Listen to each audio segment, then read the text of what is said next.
budget review. We just have a couple announcements. Emergency exits in the back and the front of the room. There's sign-in sheets in the back and the front of the room. Please sign in. There's microphones on the back of the railing there. If you are asked to speak, please use some microphones. Everybody on the Ways and Means Committee, please make sure you're using your microphones right up close, like this.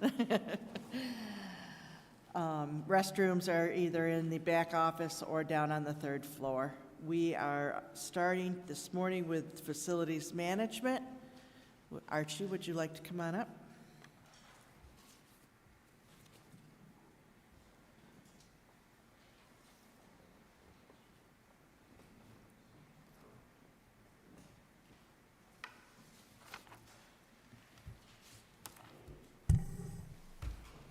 Good morning.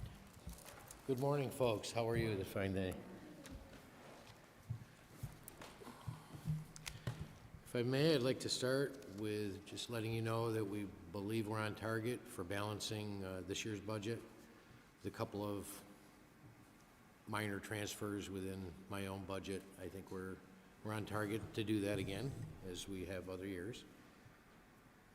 And for the proposed 2026 budget, as you know, we've followed the county executive and our finance department's pro forma plan, and we, for the most part, I think we pretty much stayed consistent with what they proposed, with a couple of minor increases.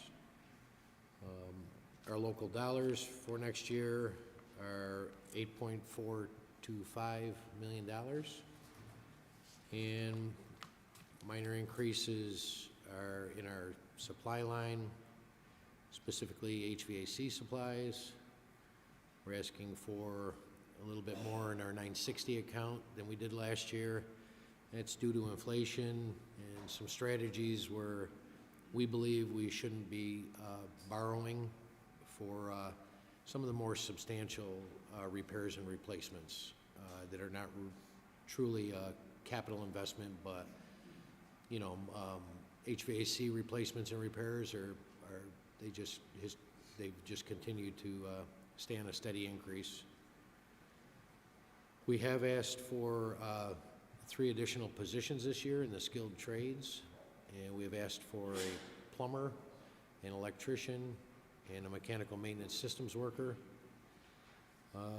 These are due to our continuing expanding of our responsibilities for buildings and facilities.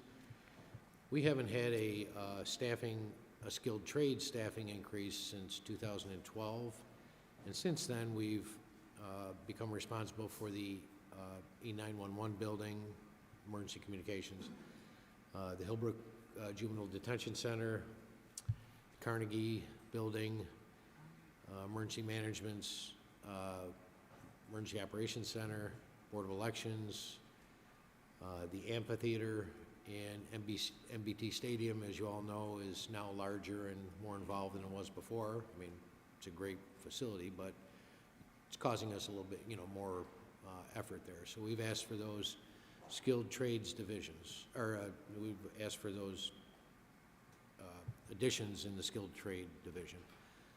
We are not asking for any new vehicles this year. We're going to stay with what we have, and I'm open to any questions. Thank you, Archie. You mentioned that in your budget, you think in 2025, you're going to be transferring amongst accounts to balance that out. Which accounts do you think those are going to be?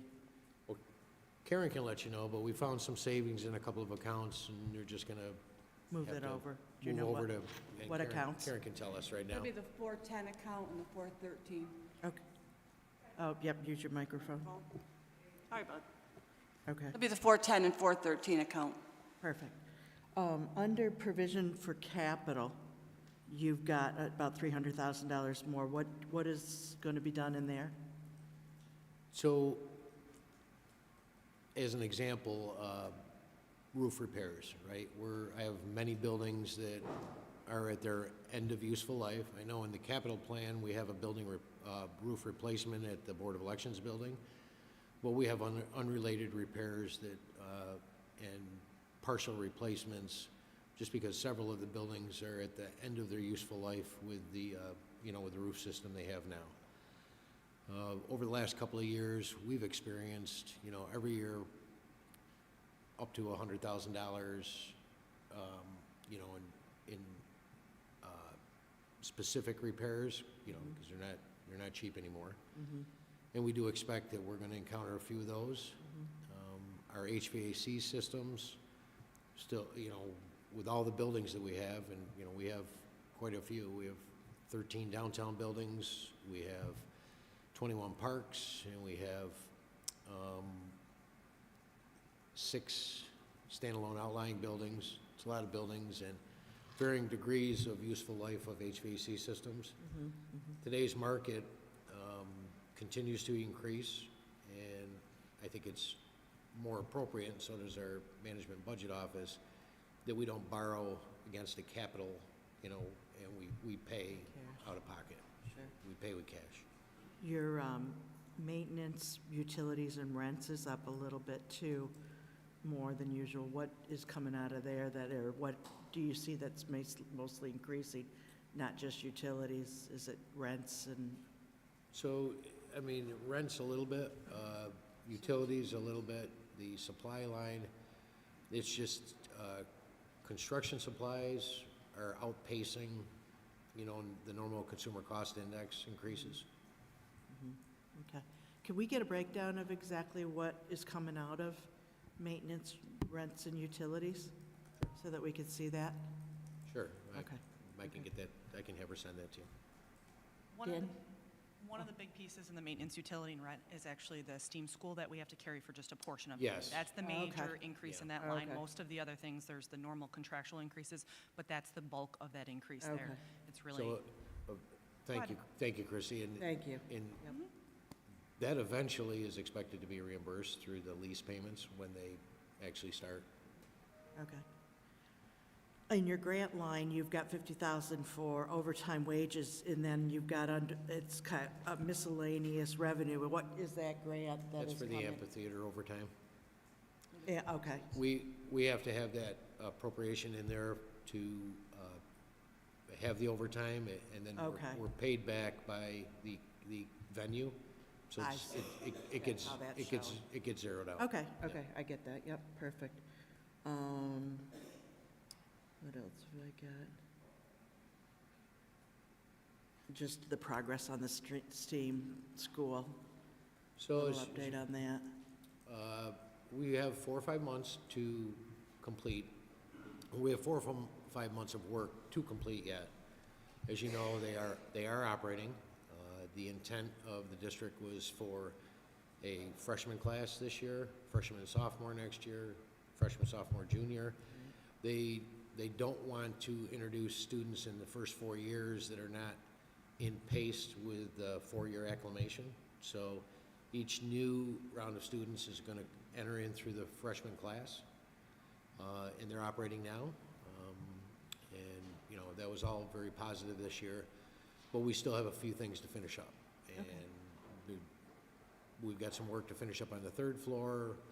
We've got some work to finish up in the auditorium and the multipurpose room, which is their version of a gymnasium.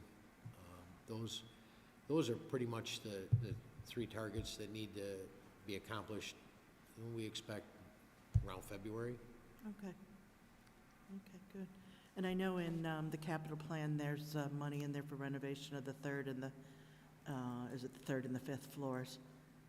For And DSS? that- Yeah, and it's for Yeah. DSS, the Civic Center. Is that the last renovation projects that will be, since you've started with all of the Civic Center? And now are we ready to restart again? As you know, most of our renovations for the Human Services Department come with changes in their program. Yeah. Right? And changes in the mandates. And we just try to keep up with those. Yeah, okay. But every floor now in the whole Civic Center has pretty much been renovated to, No, I wouldn't say that. no? Okay, I mean, I give you an example, the fourth floor, that was renovated, like the year before I started here, so Right. in like 2009. Yep, So it's one of the, right, it's one of the older renovations. It's still Right. in pretty good shape, and Yeah. we're maintaining the space in good condition. yep, I could find out next year that there's a new program within DSS, and Then they're gonna it bring would it to me. be- And then we'll work it with, okay, you know, Dan and the gang for putting it in CIP. right. And the infrastructure for the security now at the doors, is there going to be any changes with that for next year? There's gonna be, again, changes this year. Okay, So, as you know, we had that money in our budget Right. last year. We've implemented most of those funds for the acquisition of the equipment and some of the installations of the equipment. Our next major step that you're gonna see is a renovation of the employee entrance, that's gonna reconfigure it to, you know, to have a queuing line to go through the security checkpoint. The contractor received their contract about 2 weeks ago, so we're waiting for them to formalize their mobilizations schedule. And then you'll be seeing that work beginning at the old cafe entrance. yeah, okay, good. Questions? Yeah, and I know you had your hand up, go ahead. Thank you. Few of them were answered, so thank you to both of you for answering them already. But one thing is, with the courthouse and the DH&C, there's significant investment there. Are there any other major investments that are needed between those two at the level that we see planned for right now? So, again, not in the operating budget. but Yeah. We do have plans in the CIP for some New York State Unified Courts renovations. That's that $500,000 I'm carrying in that specific project. That's a fronting of that money, for a lack of a better term, and it's reimbursed to us. We received that reconciliation about a year and a half after we've expended it. So they do have some restroom areas, they have some common waiting areas, and they have a little bit of renovations that they want to do, some minor things in some of the courtrooms and chambers. Okay, so I'm going to rephrase my question, I apologize. So there's, I think it's 10 million listed for the renovations for the HVAC for here and the DH&C, between the two of them, somewhere around there. So we- When that's done, is there another like 10 million, say, that needs to be done to get it to everywhere that you want it to be and sustain it? Or is there just ongoing maintenance after all of that is going to be complete? So of that $10 million that you folks have authorized in a few years past, we've spent about a little over $4 million of that now. We're in the middle of what I would kind of consider phase 3. And as we march through that, we're going to continue to do the HVAC upgrades, and that money is pretty much dedicated only to the HVAC. I mean, we'll have to each year use a strategy whether or not we have to come back and ask for any other reinvestment in this building. I don't see anything that I'm going to need in the next year or two in the common areas of the building or the infrastructure of the building, other than a continuation of the HVAC rehabilitation. Okay, it just seemed like to me that we were playing a little bit of catch-up in terms of not making capital investments in the past, or, you know, what needs to be done on that kind of scale, being all of the major renovations for those two in terms of the HVAC, like I said, because they're connected, right? Between the HVAC project here and the DH&T? And there is somewhat of an interfacing between those two projects. The DH&C we've just completed this year are boiler improvement projects, so it was primarily the boiler controls to bring those controls up to current market technology and, you know, to gain some efficiencies. So, as you know, our district heating and cooling plant provides the steam and the chilled water to this building as well as other buildings. So that's the interface there. There is a little bit of an overlap between what we've done with the DH&C plant and providing the conveyance and the service of the chilled water and the steam into this building. But for the most part, I would say 99% of the monies that you authorized for the HVAC in this building is specific to within the walls of this building here. Okay, thank you. Does that answer your question? Questions? Brian? You first, having been here probably too long, I just have to compliment you on the growth and progress of your department. My gosh. I mean, when I first got here, you were talking about arranging workstations on the different floors of the building, not to minimize what a complex process that is, but since then, aquariums, schools, amphitheater, it's amazing what you guys are doing. So thanks for that. It's a real value that the county has because you and your department have been able to grow with all the progress that the county is making. Well, thank you. Listen, I had just really, almost all the financial questions were answered. And if I missed this one, I apologize. There's almost 500,000 in all other as an appropriation. What's that? In our operating budget? Yes, sir. Yep. 496,990 increase. Fairly substantial. So that's primarily contractual increases for things like janitorial services, security guards, those type of things. Okay, thank you. Yep. And then the last question probably is for Christie. Can we get just a 10,000-foot list of project accounts that are open for projects, what's appropriated, what's spent, source, if there is in fact an outside source for the monies? Yeah. That would be helpful. We can get that to you. Karen updates it monthly for me. I'm sure it's a pretty simple request, but it helps with the bigger picture, so thanks. Yes. Thank you. What was the decrease in revenue under general government support, the 421? What was that from? Abstracts, right? So that's primarily the city abstract. It's a lot and of reconciliation abstracts, Piece right. of it from 2 years ago. Okay, good. Dave? Question? Dan, you got one? Thank you. I'll echo what Legislator Leader May said about all that you guys are doing, but I will add that he does have a lot of employees from the 12th District working in the Facilities Department, so I'm not surprised by their level of productivity and professionalism. We value them. Yes, they're valued employees, absolutely. And they wake up every morning with a smile to come to work, yeah. Most of them, I hear, work for you before they get here. Well, that's, occasionally. I know every year we have kind of a standard pot of money, for lack of a better term, for just general stuff.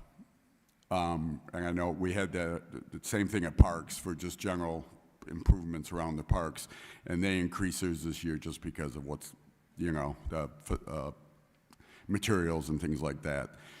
I know we've got one for the on-center that we always do a basic amount, and one for in general. Do you see those going up, or? So in the CIP, they both reside in the CIP, and my various building capital account is increasing by $250,000 this year. It's been holding at $500,000. That's what I thought, yeah. Since 2012.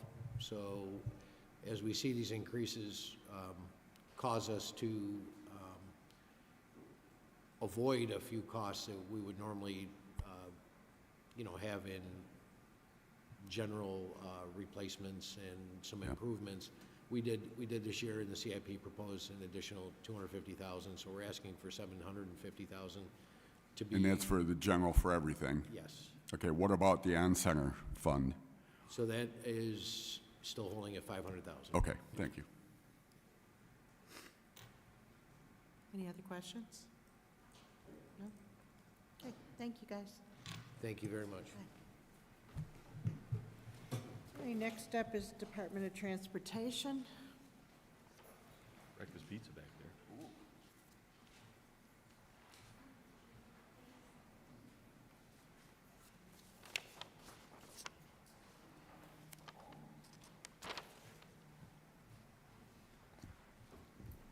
Go. Hi, how you doing? Hi, Anna.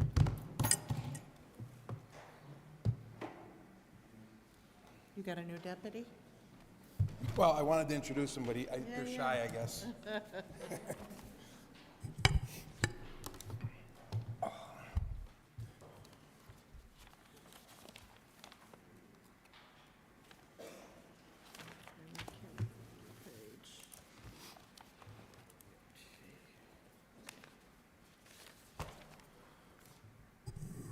Good morning. My name is Marty Voss. I'm the Commissioner of the Department of Transportation. I have Ayanna Moore, our Administrative Director, with me, and I want to introduce Adam George. I'm going to embarrass him. He's going to stand up and wave his hand. He's our new Deputy Commissioner, and with him is James Fenskin, our other Deputy Commissioner for Engineering. So they're here if I need them, I guess. Our budget this year, looking back, sort of a typical year, 133 some odd miles treated. I hope I've gotten some feedback from many of you that you've seen what we've been up to, and, you know, despite the frustration that much of the public has with construction on the roads right now, I can assure you that 94% of that is the state's fault. We're trying to minimize the disruptions we have. We even did, for the first time in my 10 years, we did some night construction this year in front of a school in a very busy commercial area to avoid disrupting the day-to-day commerce in the town of Camillus. So we have in the summary that I submitted, there's a variety of projects that are updated through there for you. If you're interested in any of those in particular, I can get into detail, but for the most part, it's a standard year. We had our bridge and culvert construction work. We're moving forward on anything that has a PIN number. That means that's a federal aid project. That's a project identification number that we use with the FHWA and the state. We are working on some design approval projects. The couple that come to mind that I would probably want to highlight: Loop the Lake. We are pushing forward. We hit obstacle after obstacle after obstacle with the state of New York. Our current obstacle is the State Historic Preservation Office. They have a strong disagreement with us on what the nature and design of the truss bridge should be that'll go over the tracks in Lake Creek. So that's an ongoing issue. We're working through that with the county executive's office and one of our state legislators. The Old Liverpool project is done. It's buttoned up. It looks pretty good. I think for the most part, it's working well. I've gotten a lot of good feedback on that. And Teal Ave, I know that's near and dear to you. The good news is we got the survey done.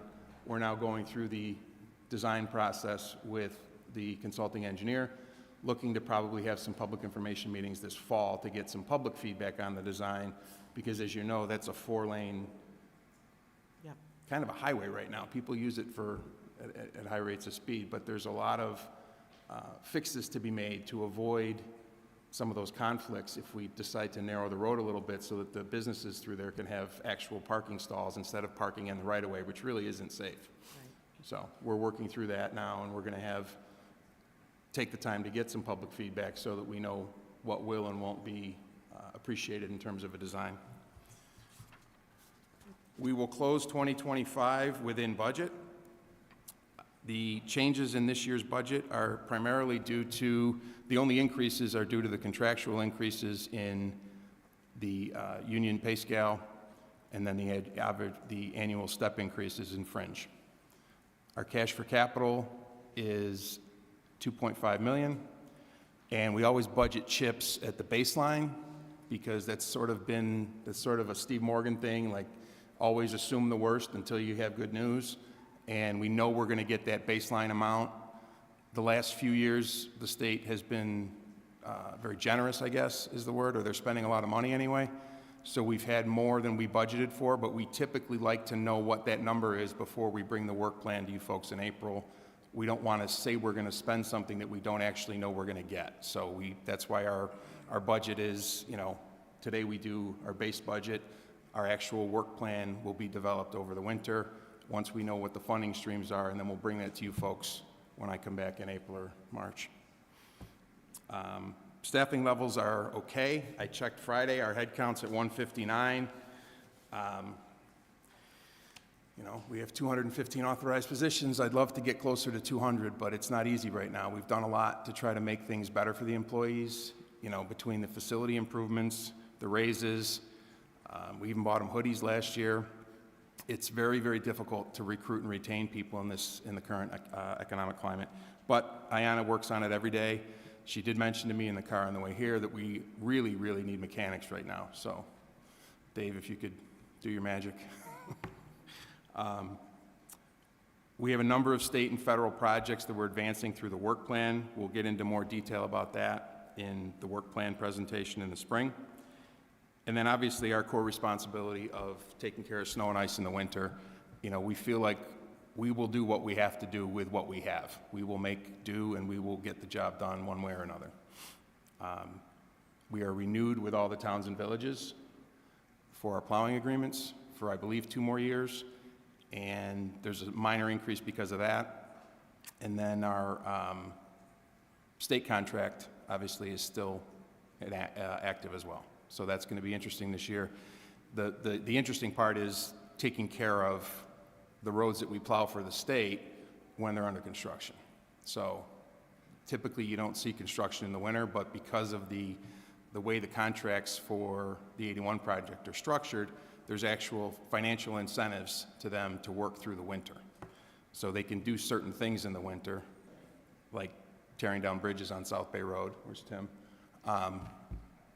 You know, probably would like it if they let us know a little earlier than a week before, but we're working through that with them. There's a lot of new people at the state, too. That's it. Not a lot of excitement here. Vehicles, we have $650,000, which is enough for 2. Probably new snowplows. We just took delivery a month ago of 2 that we ordered in 2022 out of our 2023 budget. If that gives you an idea of how backed up the supply chain is right now with anything that requires microchips. And our snowplows, believe it or not, require microchips for all the controls and accessories that we put on them. So it's very frustrating. Vehicles are a challenge. We've already decided to be more flexible with our own fleet because we have to. We're buying what we can find available and affordable on state contract. Okay? Couple quick questions. On salt, I know last year was a little bit different of a winter That's a nice word for it. than we're used to. And there was some talk of having issues with getting enough salt. Is that just because the mines didn't mine enough, knowing that it was going to be a difficult winter? And are we going to have an issue in the fall? That's a lot of questions in one Yeah. question. So last year, the issue that came up was American General Yeah. kind of outkicked their coverage, much like the Dallas Cowboys last night. And they bid out more than they bid off more than they could chew. Okay. And then their contract is with OGS. So OGS said, you're giving it to us first. And then the Thruway said, you're giving it to us second. And the rest of us were not in a panic mode, but we were getting frustrated. So this year, Cargill won the bid again. Who was it? Cargill? Cargill. There's really 2. There's Yep. really only 2 in the state that'll service it. So American General went up, they wanted $68 a ton. Cargill won the bid at 61. So we're going to be using Cargill this year. Okay. And How full is the salt shed right now? they're all full, Colleen, you know Okay. what we do. We get them all full by Labor Day on the current contract price so that we don't have, Good, we can good. at least get a head start if we get one of those little pop-up October, November storms that we always get. Okay. So in your budget, you're going to be okay to get us We through? budget for 70,000 tons. Yep. And we will be okay one way or another. What we did learn, I guess one of the good things from last year was, you know, I'm 51 years old now, but I haven't been doing this my whole life. We had some old timers that said, when we run out of salt, we can use sand, it'll be okay. Yeah. I was kind of nervous about that because sand doesn't break down like salt does. We had to use it for a couple of weeks, and we did a mixture of salt and sand. Right, yep. It actually worked okay. Yep. And, you know, some of the older employees who've been around a while said, this is how we used to do it all the time. And then I talked to my counterpart in Oswego, they still use sand up there regularly. Yeah, they do down in So- Pennsylvania, too. I don't want to do that because it's messy and it's, you know, it's got to be cleaned up in the spring. But at the same time, we're not going to panic. We're not going to get taken advantage of in terms of what we're paying for it either. You know, we'll pay a fair rate for the salt, but we're not going to overextend ourselves because that's what we feel like we have to do. There's other ways to skin the cat. And just on your employees, you have vacant, how many vacant fundeds? Yeah, Too many. Yeah, about 22. okay, thanks. And retirements, you guys, your work, I know you've gone through a lot of change with your workforce. What percentage do you think you've got going that are going to be retiring within the next couple of years? Well, this year so far. Can you use your microphone, Ayanna? Thanks, hon. This year so far, we've had 6 retirements, Okay, and I'm expecting 2 more in the next 2 months that I know of. I've been notified. So, percentage, I would say like 5%. It feels like, you know, Which is normal. which is Yeah. from last year yeah, onto this year. It's been continuous. right. Are you having a more difficult time finding people with CDL licenses? The problem is the drug requirement with marijuana being legal. It's a less favorable position because it's federally mandated that you have to abstain from marijuana, even though it's legal. So that's a big problem. Okay, okay, I get it. We are using the system you had set up, which we bring the retirees back to plow for us in the winter, Yeah. which actually works out really well. I've got a couple of guys from WEP that come over and retirees from WEP that come over and work for us as well. And they're great because you don't have to teach them anything. They know exactly what they're doing. Right, We'll keep doing that as long as we have to yeah, and as long as they're willing. I actually talked one of our section foremen out of postponing his retirement from October to May so we can keep him for one more winter. That's a good idea. Because he was going to come back part-time and plow. And I said, by the time you do that, you're going to make less money. You might as well just stay on and postpone the retirement. right, So we're trying to be creative where we can. good. You know, You've the- got another employment fair coming up before winter? No. No. For us, and I would say since COVID, employment fairs have been useless, to be honest. It's not a good tool. Yeah, okay, We're having better success with word of mouth and using the internet, you know, the county website and Indeed.com. right, Yeah, and we're past the Mendoza line anyway for hiring anybody for this winter. We're not going to, anybody we hire today isn't going to be ready until Yeah. April or May anyway. okay, okay, good. But mechanics, still, Mechanics, I'm you need, saying it as loud as I can. Diesel mechanics, we're And a dying on the welder. vine here. And a welder. and a welder. Brian? Nice. So, yeah, this is, I mean, you know, as far as large departments are concerned, this is kind of the poster child for what the baseline budget approach gives us to review, which isn't much.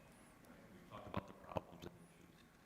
I think we need to clarify, you know, any small delta in your financials at this point.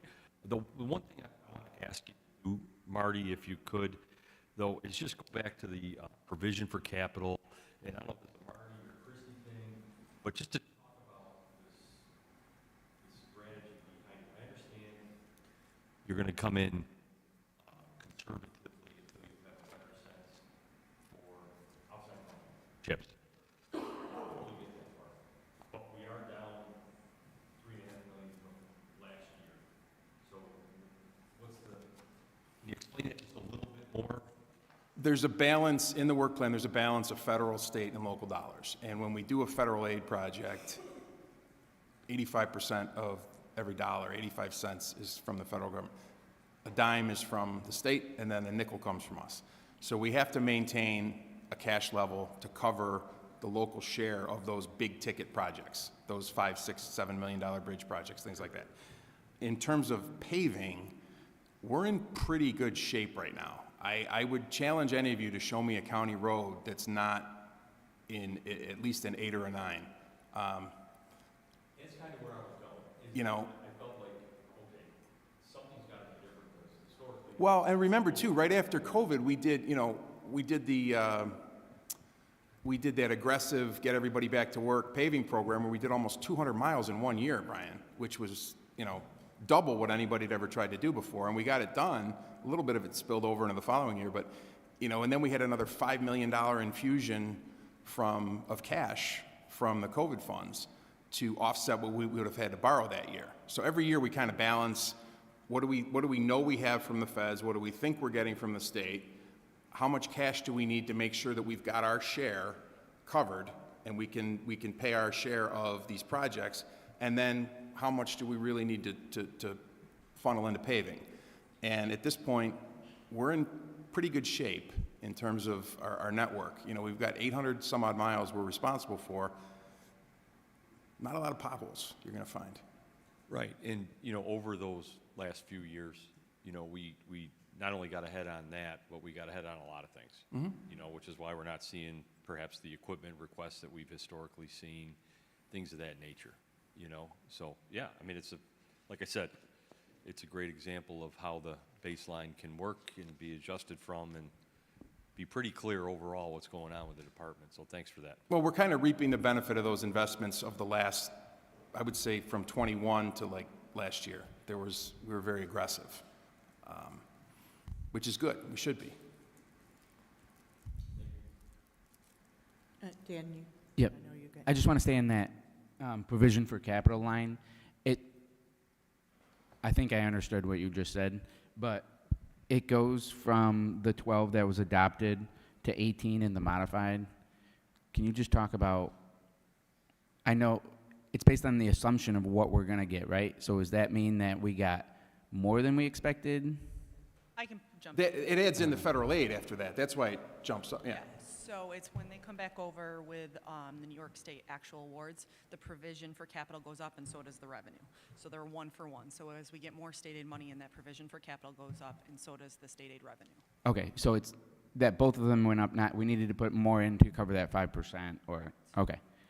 Got it, thank you. Julie? Yes, thanks. So I'm just interested, I have to ask about the CDL drivers and, you know, legal weed. Is there any discussion, have you guys heard of, like, the feds just talking with, no, there's not. If anything, they've said, not a chance. Not a chance. Okay.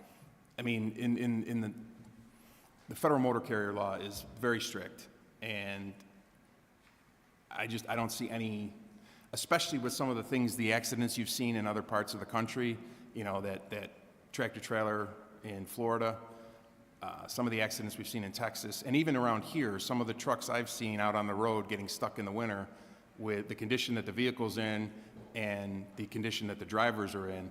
You know, not everyone adheres to the law like we do, where you have to stop them after 16 hours. You know, we've come across long-haul drivers that are on their 20th or 22nd hour of driving on bald tires from Buffalo to Rochester or Syracuse in winter. It's crazy. So I don't see the federal government making a move to change that. And I don't know how we get around that, you know, because alcohol is just as dangerous. Actually, I'd rather have someone, well, I won't get into that, but alcohol's really dangerous, you know. It's a challenge beyond. Yeah.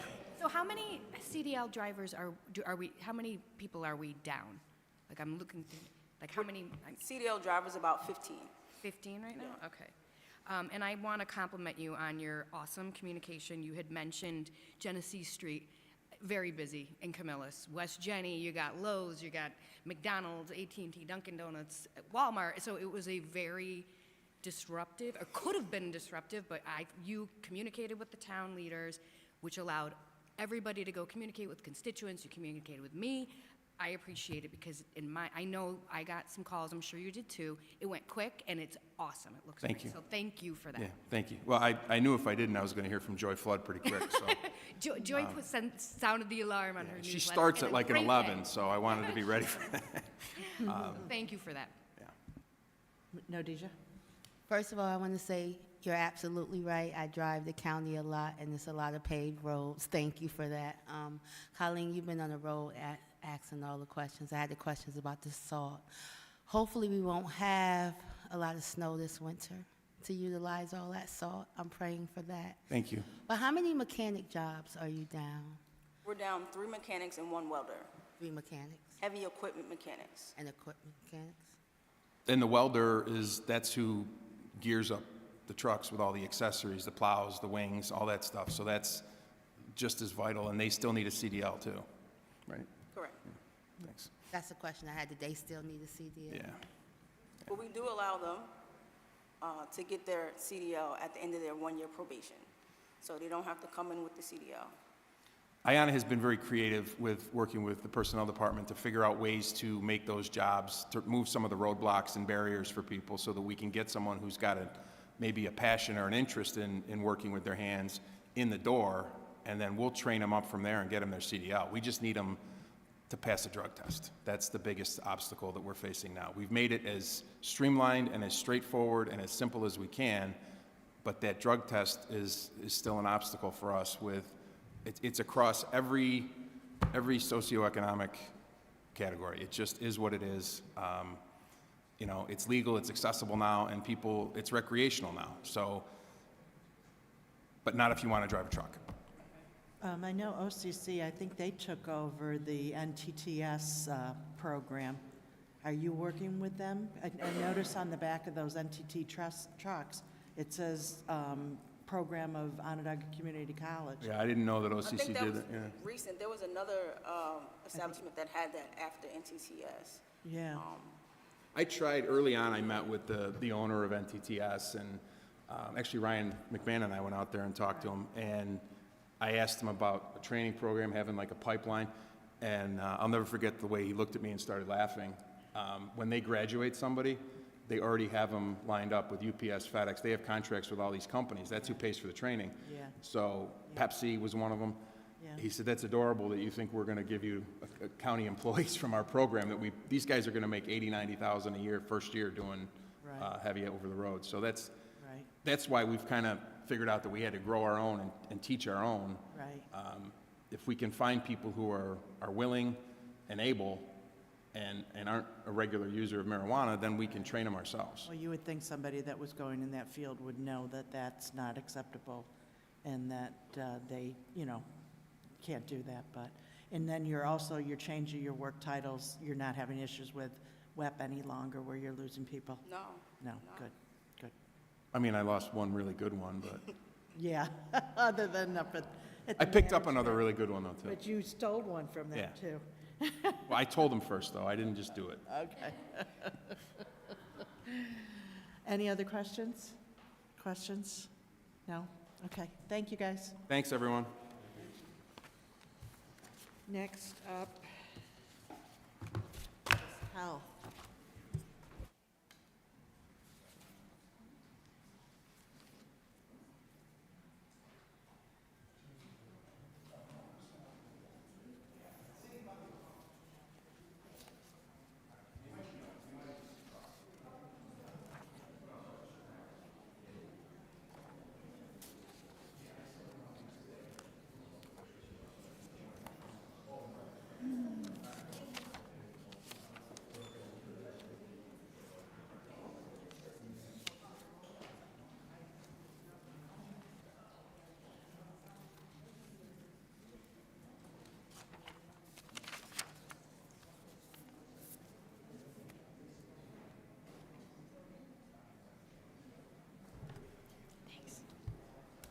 You're all by yourself?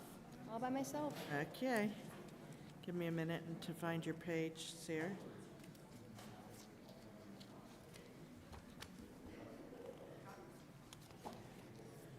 Okay. Go ahead. All right. Good morning, everyone. Nice to see you all. So I'm here on behalf of the Health Department to present our budget for 2026. But I'll lead in with a brief summary of what we've been up to in 2025 because it supports some of our requests that we'll lead into. It's been a busy and high-impact year for the Health Department. Thank you. It's been a busy and high-impact year for the Health Department as we build on our strategic priorities that we laid out last year, including lead, substance use, maternal infant health, and early intervention, and expand into new areas as the needs in our community continue to grow. So I'll start off with lead, which remains one of our highest priorities and one of our most impactful success stories. People living in this county may not know, but our county's lead program serves as a standard both statewide and nationally in terms of our innovation, our effectiveness, and our focus on evidence-based practices. In 2025 to date, we've tested and facilitated testing of over 8,000 children countywide, so that includes some smaller proportion that was directly tested by our team, and many more who more optimally were tested by their primary care providers. There have been over 150 new children identified with elevated blood lead levels, unfortunately, year to date, joining 500-plus children who are currently under our care as they navigate treatment and risk mitigation. Our team was engaged in 69 outreach events at 43 unique locations throughout the county, both in the city and outside the city.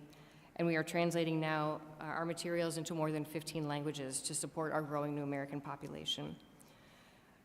Excitingly, and this is a lot thanks to the addition of Jess Vinciguerra and the increasing collaboration and partnerships between community development and the health department, the county is increasingly getting to the source of the problem. So under Jess's leadership, for example, there were 487 lead-safe renovation and abatement certificates issued to contractors since 2023, and our pool of contractors for the county increased from 4 in 2022 to over 30 in 2025. So that increases the resources available to get into the homes and risk reduce. In the last year, we were excited to partner with the Syracuse City School District to conduct preschool screening, and we screened over 541 Syracuse City School District students. Reassuringly, although this number is still too high, only 1% of the tested students were found to have new elevated blood lead levels, and up to approximately 90% of them had already been tested at some point, suggesting that we're doing an okay job in our county in terms of childhood lead testing, although there's still plenty of room for improvement. And we're excited to build on this success with the preschools to partner with Legislator McCarran and have a testing event in Nedrow in the coming month. Our substance use initiatives continue to have a sustained impact, and this program also is an example at the state level in terms of what can be done with flexible dollars and a team that is community-informed and integrated. In the last year, in 2025 to date, we've distributed over 10,000 doses of Narcan, thousands of drug test strips. We have begun a new program where our team is embedded in the DSS waiting room to support vulnerable clients whom people may not know, or people are often discharged to the second floor DSS from the hospital, from treatment, if they're in crisis, and now our team is there to support them. We are engaging in monthly outreach, which is touching 200+ individuals, with about 10% of those touch points resulting in referrals for treatment, medical care, or housing. And I'd like to share a real success story because these numbers don't really paint the picture of the impact that can be done with this collaborative programming. So there was an individual who was in crisis on the second floor. One of our peers identified this person, engaged with him, got him into treatment. When he was discharged from treatment, he was returned to the second floor, as often happens, where our team met up with him, and he was successfully housed last week into stable housing. So this is a real success story. Folks may have heard that nationwide there is a decrease in overdose deaths. Thankfully, this was across the country. I'm happy to report that our county overperformed in that regard, and there was a 40% decrease in overdose-related deaths in 2024. And we believe this is directly due to the harm reduction efforts engaged by the county health department, but also other community partners like Crouse, ACR, and Helio.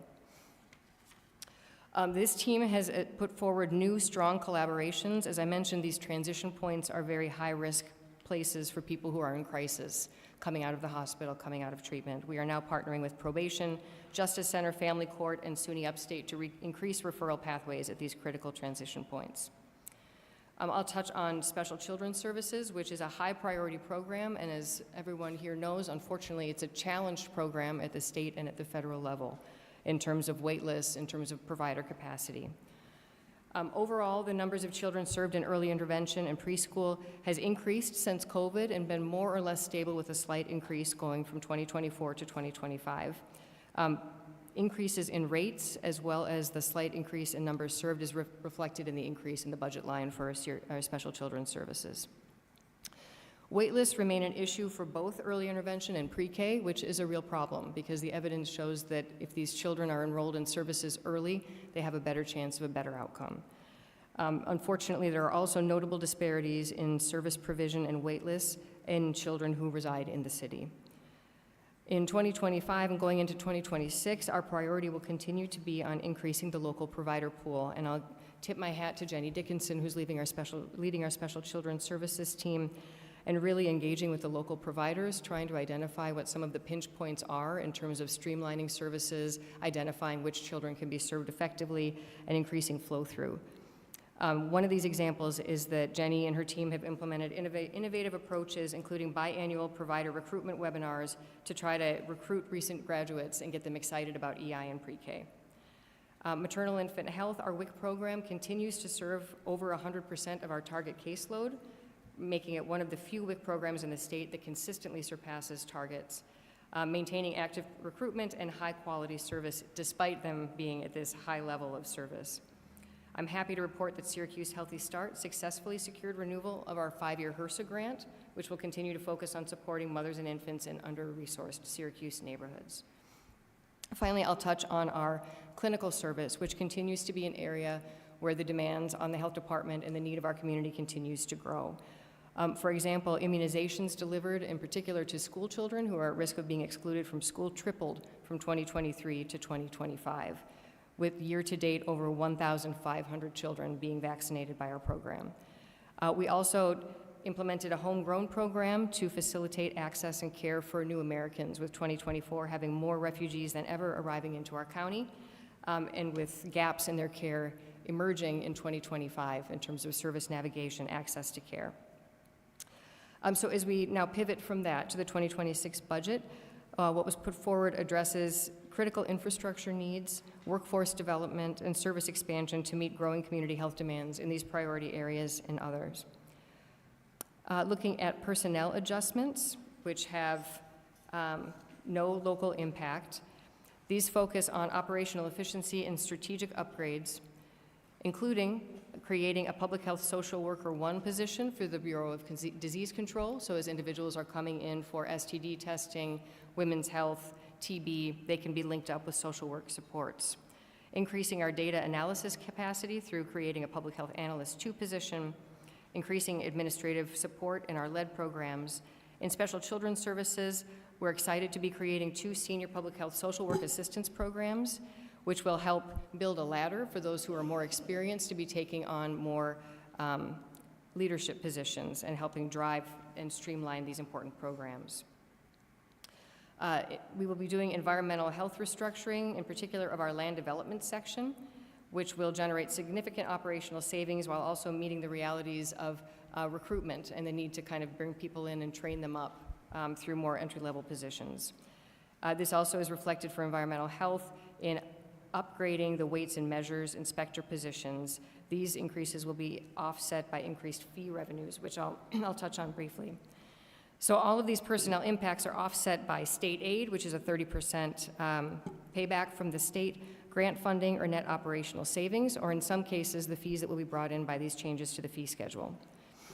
I'll also point out that there is a $11,000 local impact for replacing a critical N95 fit test machine. So this is for our staff who work in the clinical settings and need to wear masks to protect themselves against TB in particular.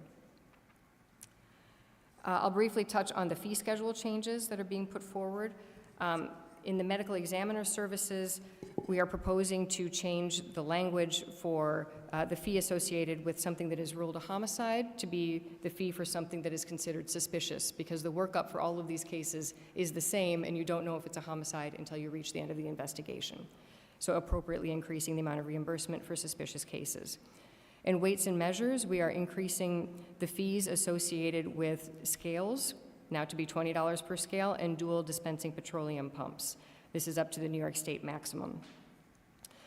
Finally, we are putting forward a local law to increase lead hazard compliance. And in accordance with New York State law, there will be a $500 per 60-day fee assigned to landlords and homes that are in noncompliance. These fees will be waived for individuals who are shown to be making a reasonable effort to be in compliance but encountering delays otherwise. So this will be up to a maximum fee of $2,500. Finally, I'll just touch on, as we look into 2026, some of our strategic priorities.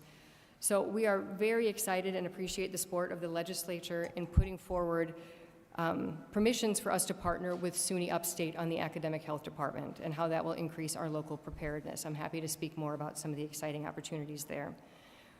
We are continuing to prioritize early childhood health across maternal child health, lead poisoning prevention, early intervention, and pre-K. We will be increasingly getting out into the community and hoping to roll out our mobile clinical vehicle, which was purchased a year and a half ago, but we're still navigating state approvals to be able to use it, but all of the ways that we may be able to get out in the community and meet community need. And then finally, to continue to respond and adapt to clinical gaps that are opening up in our community. For example, as we're already seeing with immunization, and in the face of a worsening STD crisis, TB cases, and a need for women's health care. I'll finalize by saying that we continue to operate efficiently within our 2025 budget and don't expect any challenges there. And I'm happy to answer any questions you have. Can I just jump back to the weights and measures? So you're upgrading employees to, and is it just a title change or is it a grade change? It's a title change. So what is the new title? A Weights and Measures Inspector Level 2. Okay, and what's the reason for that? The reason for that is that these are individuals who operate with a significant amount of autonomy, independence, driving the strategic direction of this program. They've been in those positions for over a decade, and the expanded scope is to reflect the scope of their activities, which is extensive in terms of going around to all of the various places in our community that have scales, Wegmans, places like that, gas stations, things like that. So they will come in that title going forward instead of having the other title. There will be no beginning entry level and then a promotion title. It'll just be that one title. Correct, Okay. unless and until they, Carl, do you want to add something? Yeah, Colleen, the original title, the one, will still exist. This will allow for a promotional track for the, Okay. doing some additional duties. Okay. So that if in the future, those who move to the 2 leave the county, we can hire back into the 1, and then as they progress in their careers, they can move up and take on larger responsibilities. Okay. Thanks, Carl. Okay, yep, okay. So the 15 positions that you say, it looks like you're creating in your budget, those are just funded from within or grant funded? They're either grant funded or they're offset by savings from unfunding other positions. Okay. How many unfunded positions do you currently have in the 2025 budget? How many unfunded? We have 325 funded. Those are funded, I'm looking for funded vacant. Oh, funded vacant? Yes. 68. Okay. So out of those 68, you're moving some things around and making some changes and covering it with the money? That's from those correct. So funded.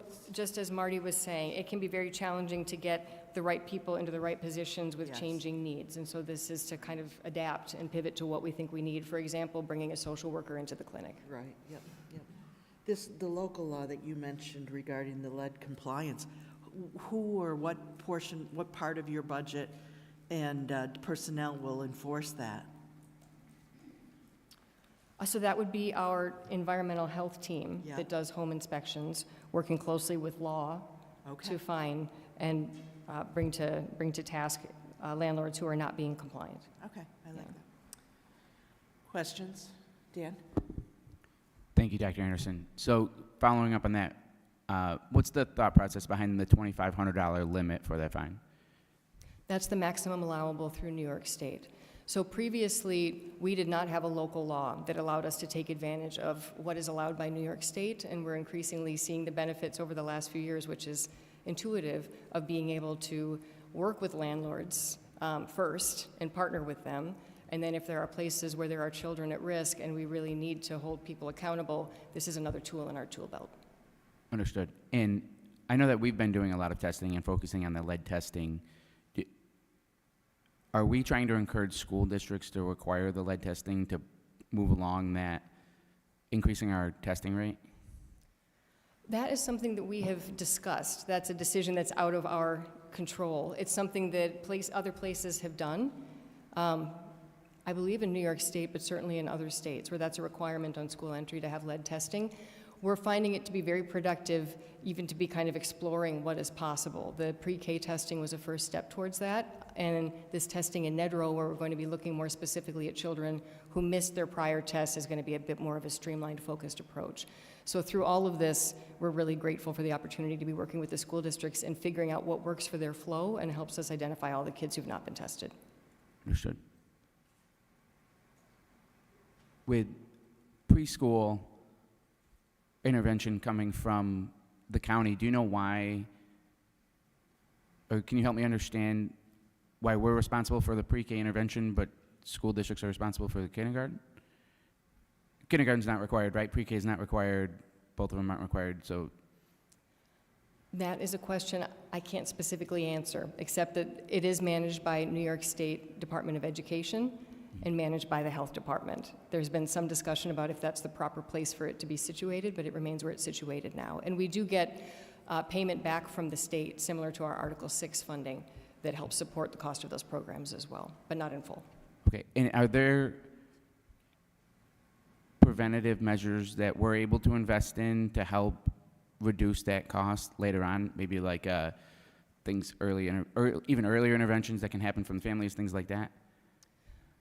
So early intervention would certainly help decrease the costs associated with pre-K in particular. Lead poisoning prevention would go hand in hand with that, as would things like access to Head Start and other programs that can help engage parents early on. Okay, thank you. Thank you. Julie? Yes, we're both with our school board former hats on today.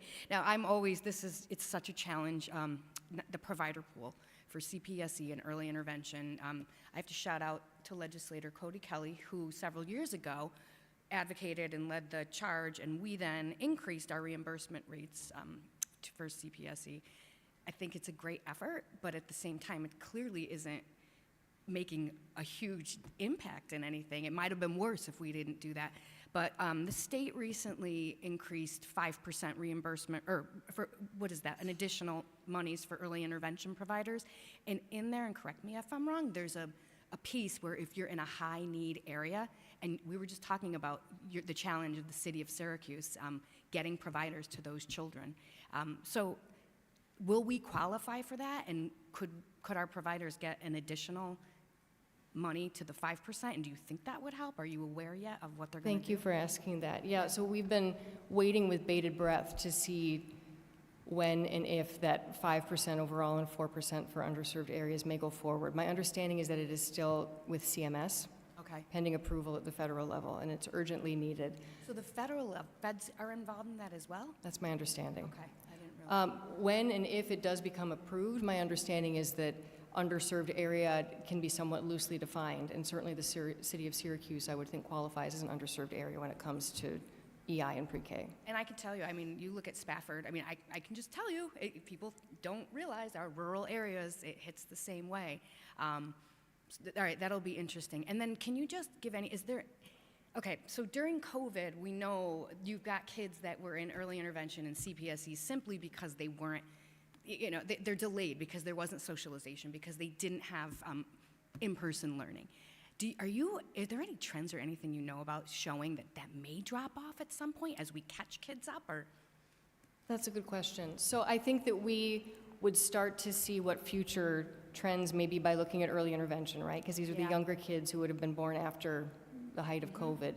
And what we have seen, actually, both in EI and in pre-K, was that there's been a significant increase after COVID, and things are maybe a little bit increased, but more or less stable right now. So it's too early to say if this is a trend. Yeah. But I think that we may have already seen some of that ramping up and catching up after COVID, I hope. Yeah, you would hope. I mean, it's been a couple years.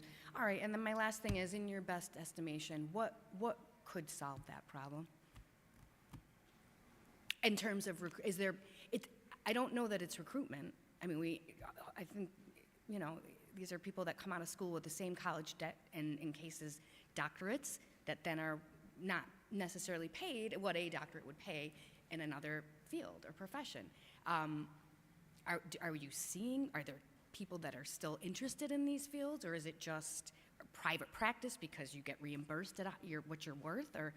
Yeah, I don't know. I think, and I don't want to sound flippant in saying that a lot of this comes down to money, but because these people are passionate about the work that they do. Without a doubt.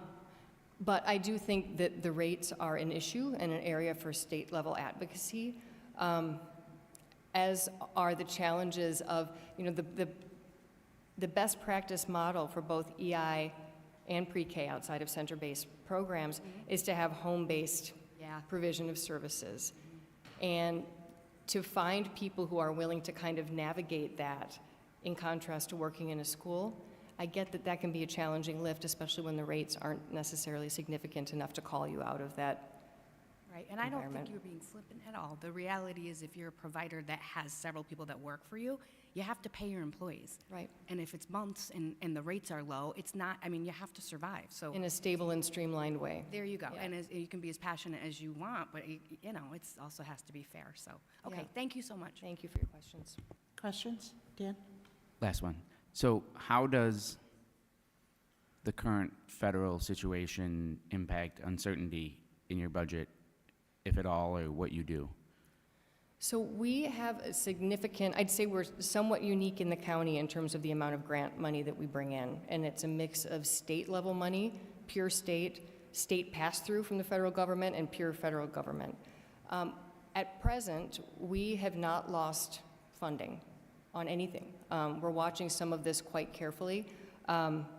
We have, I'd written this down before I came up, about $7 million in federal funding and about 3 to 4 in state. So it's not inconsequential. It's something that we're trying to prepare for and anticipate, and some of them may be more at risk than others. But so far to date, we have not yet been impacted. Thank you. Thank you. Questions? Colleen, you said questions, but you weren't looking up. Yep, I know. That's fine. I just want to say, first of all, I'm in the community a lot, and I see the table out there a lot, talking about the work that you do with the lead testing. I did have a question about the van, the mobile van. Is it also utilized in the wintertime or just in the summertime? It's largely used just in the summertime. We do take it out for events at times in the winter. One of the challenges with the mobile lead testing itself, so the van itself is a very visible education tool, right? You see it and you go to the team and you talk with them about what do I need to know about lead in my community. The testing itself can be challenging in cold winter months, just the finger sticks and the accuracy of the test. So that is limiting, and we tend to be testing indoors more often than we're testing on the van in the cold winter months. But the other thing I'll mention is I think the lead van has been a really great tool, and we have tested, as I mentioned, hundreds of kids this year. We are still trying to find the right fit of where would it be really impactful to bring the lead van out, because when we go to events where people think this would be a great place to be testing kids, they don't necessarily want to get their kid tested at a happy, fun event, and so we'd welcome input from our community partnership for how this could really be deployed in a way that is maximally impactful. Okay. Any other? Brian, you got a question? Go ahead. Please. Hi, thanks for the report today. Isn't the issue partially, at least what I've heard anecdotally, maybe even more than anecdotally, you know, the real challenge being how do we establish trust from the community so that folks understand this is a good thing, that the result can only be positive by knowing the lead levels in children and being able to put a stop to it then and there, to mitigate, do some mitigation type efforts to make things better. Can you talk to the challenge of that? Because at least, you know, my take from things I've heard in the past, good data on today as far as what some of the other hurdles are, but it seems to me that that still exists as a problem, and it seems logical. Can you speak to that at all? Yeah, thanks for that question. Lead is one of the most important and one of the most challenging public health problems we have in our community and that we are addressing as a health department. And it's for the reasons you just mentioned. It's such a prevalent problem. So in my zip code, 20% of kids have elevated blood lead levels at 1 or 2, which is mind-boggling. The issue has been, and I think that this is where it becomes so important that the county is increasingly building up the production side of things, getting to the source of the problem and having the contractors they need and the grant money they need to actually fix up homes. Because we don't want to be diagnosing a problem, we want to be eliminating a problem. And it's a significant problem when you think about all the homes in our area that have lead paint, the old homes. So in the meanwhile, while we're getting to that ambitious, necessary goal, it's continuing to show up, continuing to listen, trying to communicate, trying to find ways we can partner. We were talking about the lead van, and finding the way that we can be most impactful in a way that is supportive to the community, and also partnering with others who may be more impactful in the voice that they have. Yeah, I mean, in my world, outside of this place, the private sector, you know, testimonials are everything. Advertising is everything, especially if it's real, right? And the results are real, and you have a success story to tell. Maybe it's something like that that could encourage people to say, hey, let me just find out where things stand here. Anyways, thank you for sharing the information. I appreciate it. And, you know, congrats on the, you know, recent news. And it's nice to see the county's kind of overarching strategy, not only for poverty, but lead and other things, early childhood education and so on, which I know aren't your areas per se, but to see them all kind of see the needle moving on all those little things, because it is making a difference. Is it where we want it to be? Absolutely not. But is it better? That's what the news said, you know, so thanks. I appreciate you saying that. Thank you. Julie? Yeah, I just have to, I commend you. There's a couple of things with the, even to go from 4 to, 25, 30 people who are now certified to remove lead. I mean, we had all this money we couldn't spend. So congrats on that, because That's now, congrats to Jess Vinciguerra, yeah. I mean, it's all, I mean, what are you gonna do? You can't spend the money, and, you know, we want to do, so you solve for that, and I mean, we're getting there. There's so much more to do, but thank you. And I wanna congratulate you on the WIC program. That's awesome. Congrats. Thank you very much. I found one more question. Sure.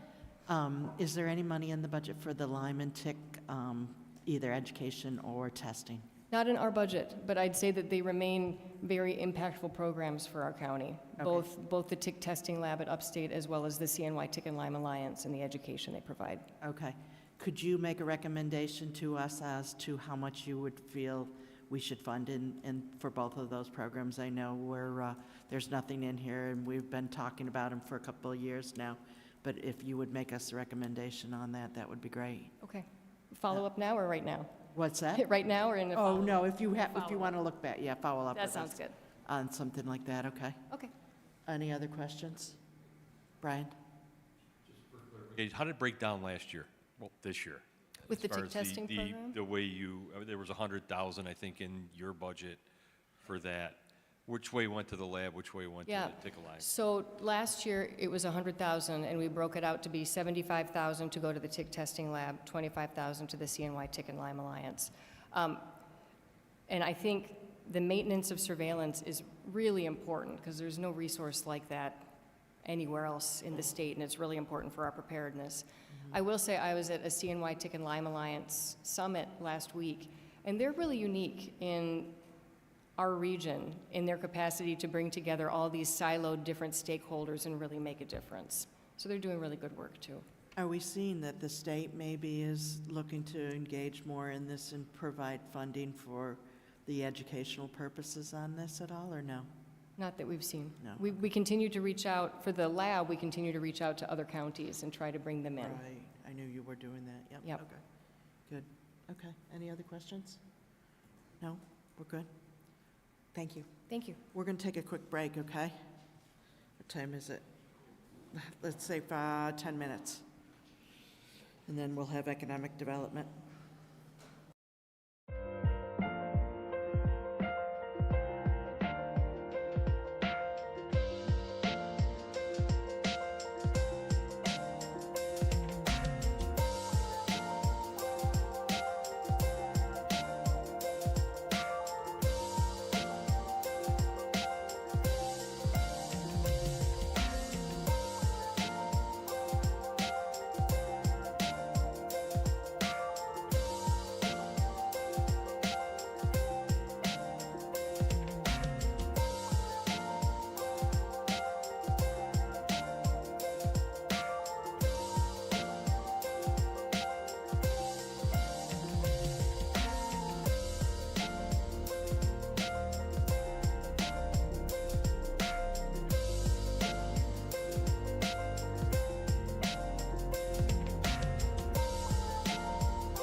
welcome Economic Development.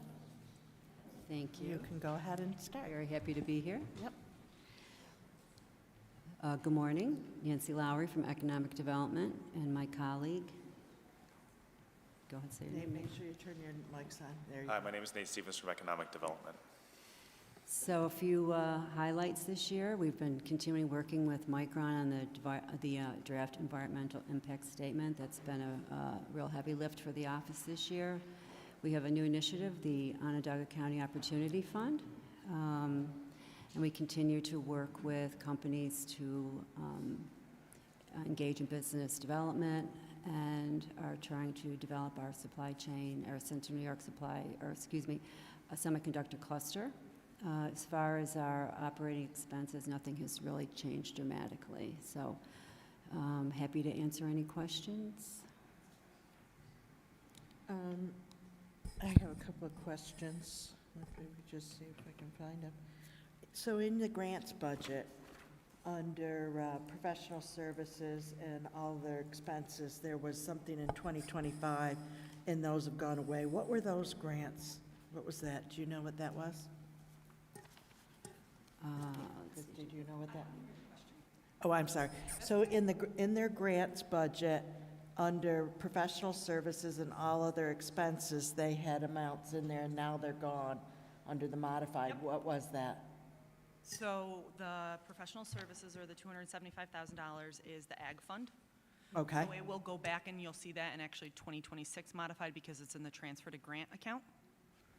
So it doesn't come into the project's budget until after the budget is adopted and then modified. And the $500,000 is from room occupancy tax, the Onondaga Marketing Fund. So same thing, it goes into the modified, so that's Okay. why you don't see them there. okay.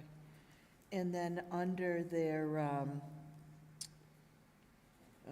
all other, their write-up indicated increases in contracts. What contracts do you have in your all other? So that's the security services Oh, right. for the building over there. Oh, okay, okay, thank you. Do you have any vacant funded positions at this time? We have one. One vacant funded, and the plan is to get that filled? Okay. I don't have any other questions. Dan?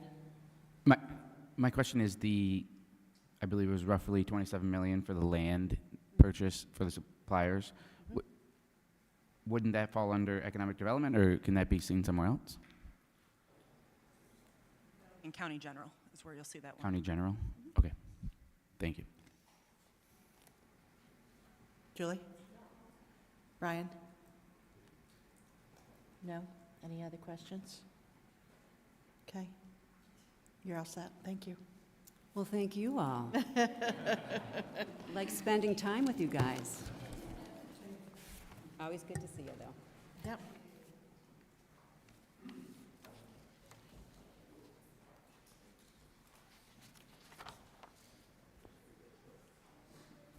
Next is planning.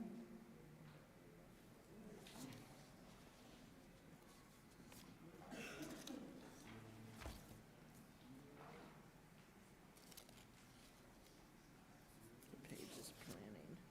6.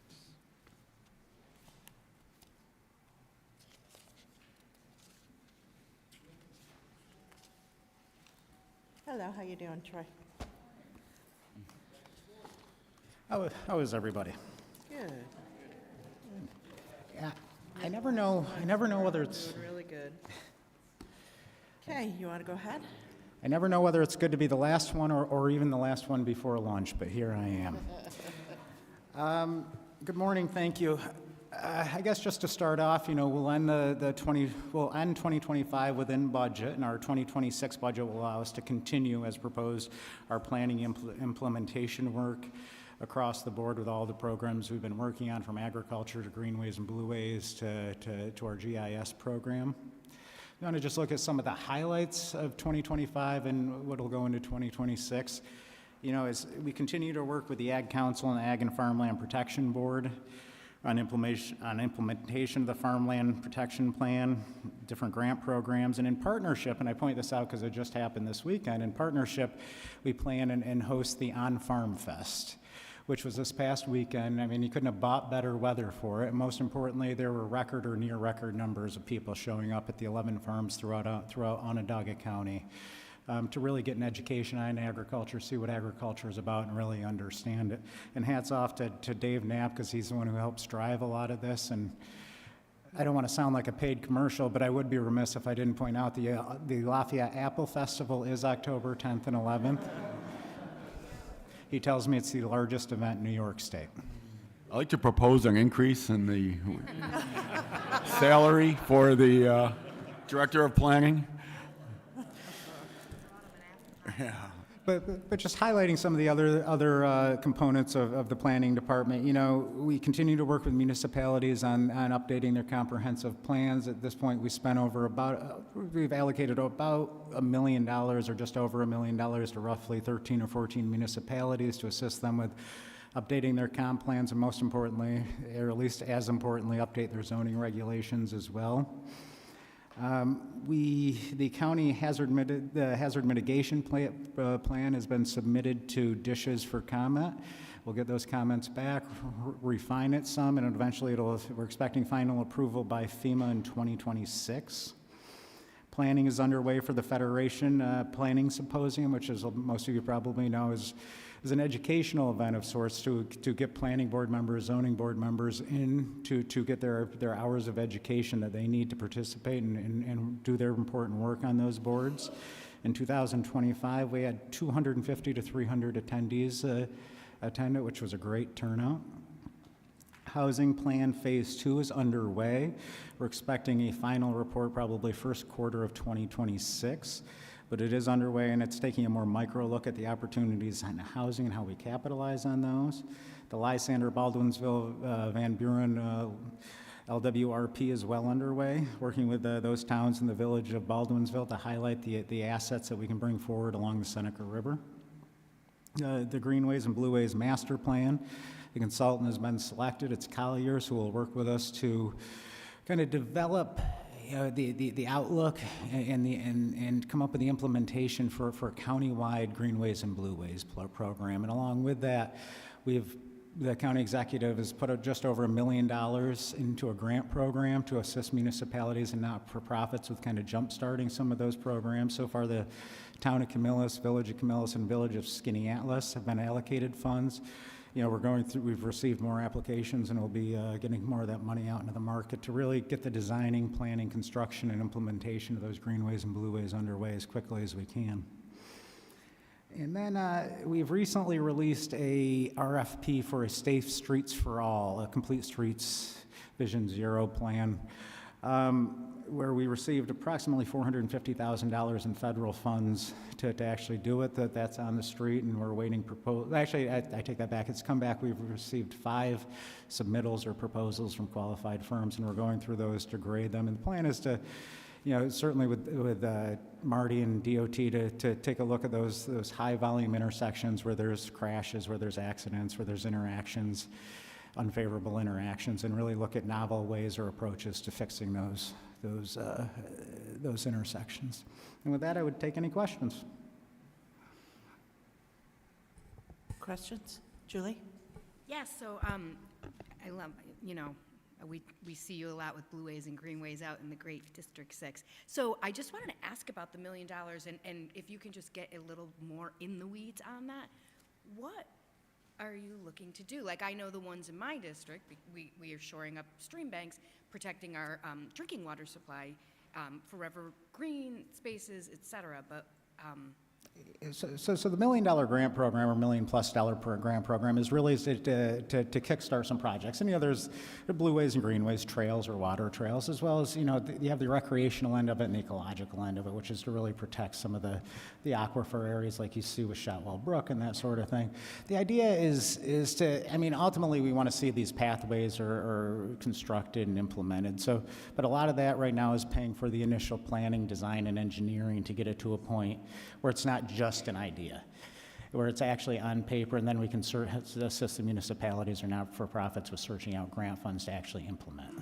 we know we we've got a lot we can bring to you. So that is also impacts economy, tourism, makes walkability and quality of life. I love this program. Yeah, when, you know, my own opinion on all of this is when we especially talk about the trails is to make it as connective as possible, right? You know, then the Village of Camillus has a proposal to connect the Empire State Trail to the Village of Camillus to Martisco and eventually, if all goes well, to the Village of Marcellus. And that's the type of connectivity we're talking about, where then it's an interstate system of trails to get people around the county or to get people off the Empire State Trail.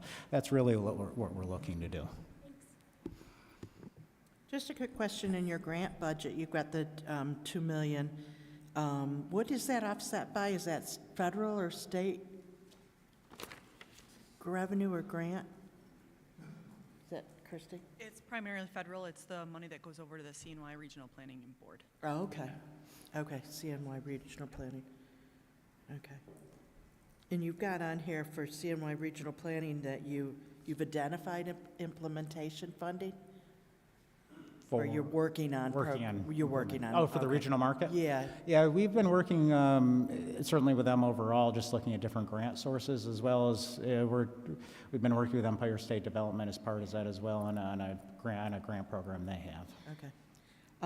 Your funded positions right now that are vacant? One. Just one? Okay, good. Questions? Dave? First, want to compliment you on your incredible sense of fashion. What do you think? I don't know if it's good or bad. Dave and I share a lot of the same wardrobe. But almost like we planned this, you know. Yeah, back to, you know, just Agriculture Council real quick and on Farm Fest and everything. Again, just a shout out to your entire team. You know, I don't think they get overtime, and they spend a lot of evenings at meetings and their entire day on Saturday out, you know, manning the 11 farms and helping facilitate all of this. And so, yeah, no, it was a great day, and yeah, pretty much without a hitch. So, no, so thanks again for inspiring your team to take care of all that. What is the vacant position? Do you know? It is a Planner 3 position, I believe. Okay. Otherwise, you're fully... Otherwise, we're fully staffed at this Nice. point. Okay, thank you. Brian, questions? No, did you? Okay. I think we're all set. Thank you. Thank you so much. That is it for our budget review. We will... I have one last. Okay. For Christie, this whole thing has been wonderful, but you just left out one area that I was hoping to hear from. I was really hoping to get a report on our risk management department and the incredible work that former legislator Kevin Holmquist is doing over there. He may or may not have mentioned that, I should say that. But, so anyway, just wanted to throw that out there for the final. Thank you. You want to, I know, Yeah, maybe we could bring on risk management tomorrow. Yeah, yeah. Can we get just a same that we did for facilities, an open project list for planning as well? yes. Did you hear that, Christie? Okay. Please, thanks. Just to the Ways and Means Committee, is there any more information that we would like provided by Christie or any of the department staff before we go into start making some deliberations on this? No?